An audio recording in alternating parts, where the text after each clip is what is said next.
आज की 10 सबसे बड़ी खबरें जो पूरे देश को हिला रही हैं, 5 मिनट में पूरी अपडेट। अगर ये खबरें मिस कर दी तो समझिए बहुत कुछ छूट गया। देखते रहिए क्योंकि नंबर 10 खबर आपको चौंका देगी। दिल्ली विधानसभा चुनाव 2025 मतदान संपन्न परिणाम की प्रतीक्षा। अब दिल्ली विधानसभा चुनाव 2025 के लिए मतदान 5 फरवरी को शांतिपूर्ण तरीके से संपन्न हुआ। राजधानी के 70 विधानसभा क्षेत्रों में सुबह 8 बजे से लेकर शाम 6 बजे तक मतदान हुआ। चुनाव आयोग के आंकड़ों के अनुसार इस बार मतदान प्रतिशत 65% रहा, जो पिछले चुनावों की तुलना में थोड़ा अधिक है। चुनाव में आम आदमी party AP, Bharatiya Janata party BJP और कांग्रेस आईएनसी के बीच कड़ी टक्कर देखने को मिली। दिल्ली में पिछले कुछ सालों से आम आदमी पार्टी का दबदबा रहा है, लेकिन भाजपा और कांग्रेस ने भी अपनी पूरी ताकत झोंकी है। भाजपा ने प्रधानमंत्री नरेंद्र मोदी और गृह मंत्री अमित शाह के नेतृत्व में प्रचार किया। वहीं कांग्रेस ने दिल्ली में अपनी खोई हुई जमीन को वापस पाने के लिए बड़े वादे किए हैं। मतदाताओं को लुभाने के लिए इन पार्टियों ने कई घोषणाएं की थीं, जैसे मुफ्त सेवाएं, रोजगार के अवसर और बेहतर स्वास्थ्य सेवाएं। चुनाव के दौरान सुरक्षा के कड़े इंतजाम किए गए थे और चुनाव आयोग ने पूरे चुनाव प्रक्रिया की निगरानी ड्रोन कैमरों और सीसीटीवी के जरिए की थी। अब सभी की निगाहें 8 फरवरी को होने वाली मतगणना पर टिकी हैं, जब यह स्पष्ट होगा कि दिल्ली की सत्ता किसके हाथों में होगी। वसंत पंचमी के अवसर पर संगम में श्रद्धालुओं की भीड़। वसंत पंचमी के मौके पर प्रयागराज स्थित संगम तट पर श्रद्धालुओं का सैलाब उमड़ा। लाखों श्रद्धालुओं ने गंगा, यमुना और सरस्वती के संगम में स्नान किया, जो धार्मिक रूप से विशेष महत्व रखता है। इस दिन को मां सरस्वती की पूजा के साथ साथ ज्ञान और विद्या की देवी के रूप में मनाया जाता है। संगम क्षेत्र में भजन, कीर्तन और धार्मिक अनुष्ठान होते रहे। श्रद्धालुओं ने इस दिन विशेष रूप से मां सरस्वती की पूजा अर्चना की, ताकि वे विद्या और बुद्धि में आगे बढ़ सकें। संगम तट पर सुरक्षा के लिए 10,000 से अधिक पुलिसकर्मी तैनात किए गए थे। प्रशासन ने श्रद्धालुओं के लिए चिकित्सा सेवाओं और सफाई व्यवस्था को पहले से सुनिश्चित किया था। विशेष रूप से युवा और छात्र छात्राओं ने इस दिन का लाभ उठाया। संगम में स्नान के बाद श्रद्धालु अपने परिवारों के साथ मंदिरों में पूजा अर्चना करते नजर आए। प्रशासन ने सुरक्षा व्यवस्था के लिए ड्रोन कैमरे और सीसीटीवी कैमरों से निगरानी की थी, ताकि किसी भी प्रकार की अप्रिय घटना से बचा जा सके। केंद्रीय बजट 2025 आम जनता और किसानों के लिए बड़ी घोषणाएं। वित्त मंत्री निर्मला सीतारमण ने केंद्रीय बजट 2025-26 पेश किया, जिसमें आम जनता, किसानों और व्यापारियों के लिए कई अहम घोषणाएं की गईं। इस बार के बजट में आयकर छूट की सीमा बढ़ाकर 7,50,000 रुपए कर दी गई है, जिससे मध्यम वर्ग को बड़ी राहत मिलेगी।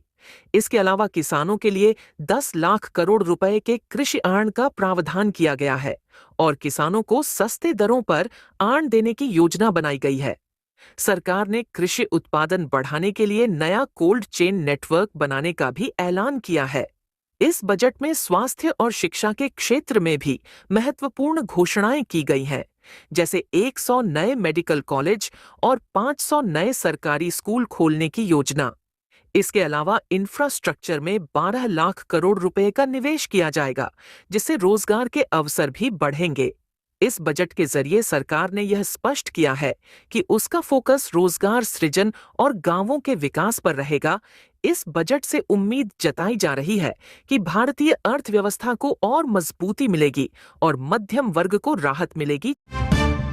आरएसएस का शताब्दी वर्ष समारोह, नए संकल्प और योजनाएं।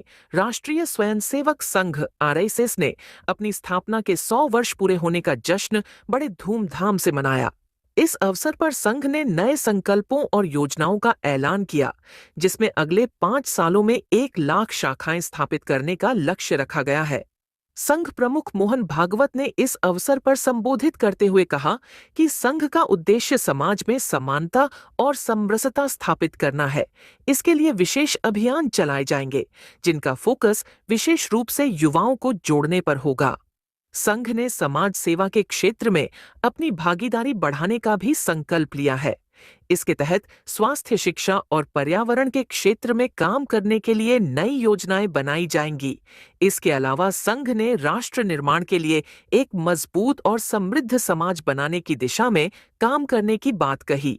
शताब्दी वर्ष समारोह में हजारों स्वयंसेवकों ने हिस्सा लिया और समाज में बेहतर बदलाव लाने की दिशा में काम करने का संकल्प लिया।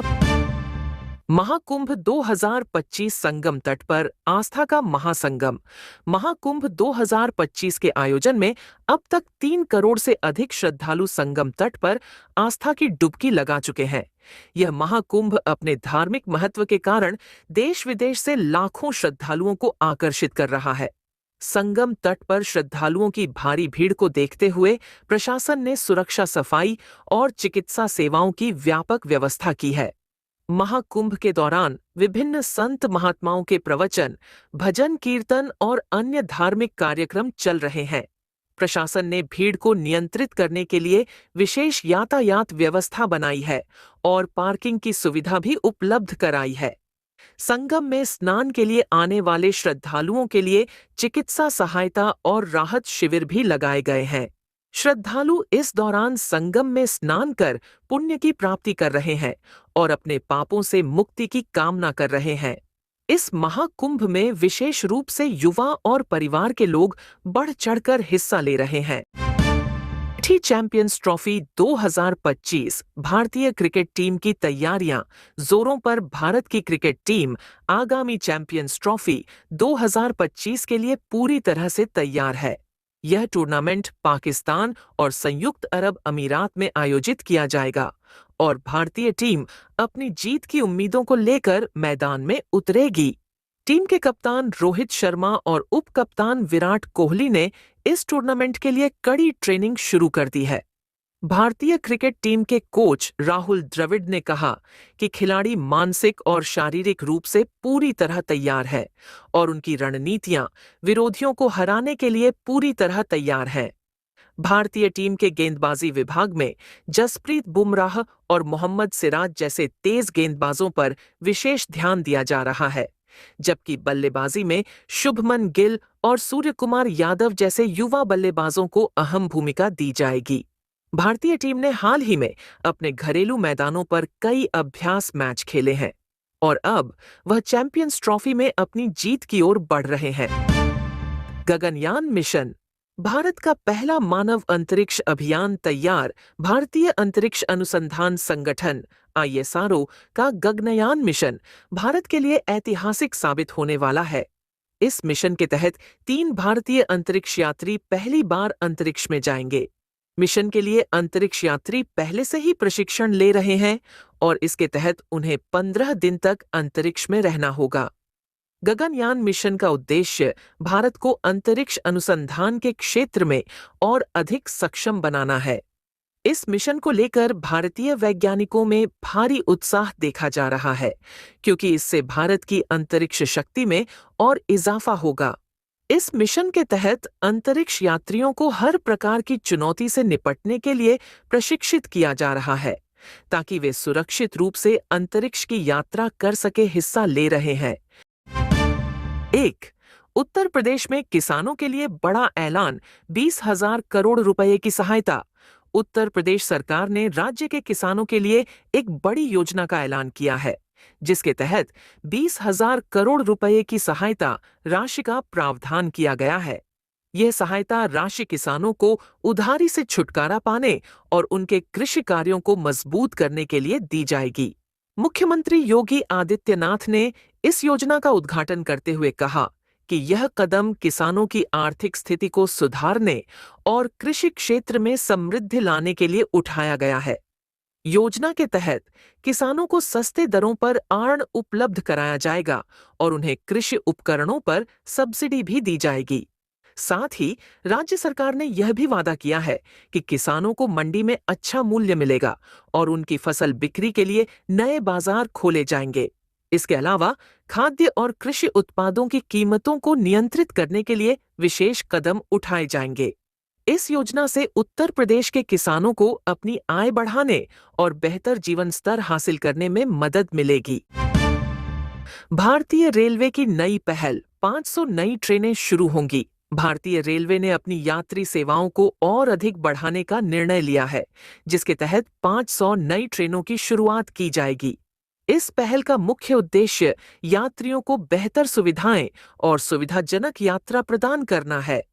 केंद्रीय रेल मंत्री ने इस योजना का ऐलान करते हुए कहा कि नई ट्रेनों के संचालन से रेलवे नेटवर्क में सुधार होगा और यात्रियों को कम समय में अपने गंतव्य तक पहुंचने का अवसर मिलेगा। इन ट्रेनों का संचालन विभिन्न राज्यों के प्रमुख शहरों और टूरिस्ट डेस्टिनेशंस के बीच होगा, जिससे यात्रियों को खास तौर पर लंबी दूरी की यात्रा में राहत मिलेगी। साथ ही रेलवे द्वारा 300 नई एक्सप्रेस ट्रेनें और 200 नई मेल ट्रेनें शुरू की जाएंगी। इन ट्रेनों में अत्याधुनिक सुविधाओं का प्रावधान किया जाएगा, जैसे कि बेहतर एयर कंडीशनिंग, आरामदायक सीटिंग और वाईफाई की सुविधा। इसके साथ ही रेलवे ने सफाई और सुरक्षा व्यवस्था को भी प्राथमिकता दी है। इस निर्णय से भारतीय रेलवे की समग्र सेवाओं में उल्लेखनीय सुधार होने की उम्मीद जताई जा रही है। तेलंगाना में निवेश का नया दौर, 50,000 करोड़ रुपए का निवेश प्रस्ताव। तेलंगाना राज्य सरकार ने राज्य में निवेश को बढ़ावा देने के लिए एक बड़ा कदम उठाया है। सरकार को विभिन्न उद्योगों से 50,000 करोड़ रुपए का निवेश प्रस्ताव मिला है, जो राज्य की अर्थव्यवस्था में नई जान डालने की संभावना रखता है। मुख्यमंत्री के चंद्रशेखर राव ने इस निवेश को राज्य के लिए मील का पत्थर बताते हुए कहा कि यह प्रस्ताव तेलंगाना के विभिन्न सेक्टर्स में उद्योगों की स्थापना और रोजगार सृजन के लिए महत्वपूर्ण है। इस निवेश से राज्य में आईटी, फार्मास्यूटिकल्स, ऑटोमोबाइल्स और विज्ञान व प्रौद्योगिकी के क्षेत्र में कई नई कंपनियों की स्थापना होगी। सरकार ने इन प्रस्तावों के लिए उद्योगपतियों और निवेशकों को सब्सिडी, टैक्स में छूट और अन्य सुविधाएं देने का आश्वासन दिया है। इस निवेश के माध्यम से राज्य में लाखों नए रोजगार के अवसर पैदा होंगे और इसके साथ ही स्थानीय व्यापारियों को भी फायदा होगा। तेलंगाना सरकार ने इसे अपने TSIP, Telangana estate investment promotion अभियान के तहत एक महत्वपूर्ण कदम बताया, जो राज्य में निवेश को प्रोत्साहित करने के लिए निरंतर प्रयास कर रही है।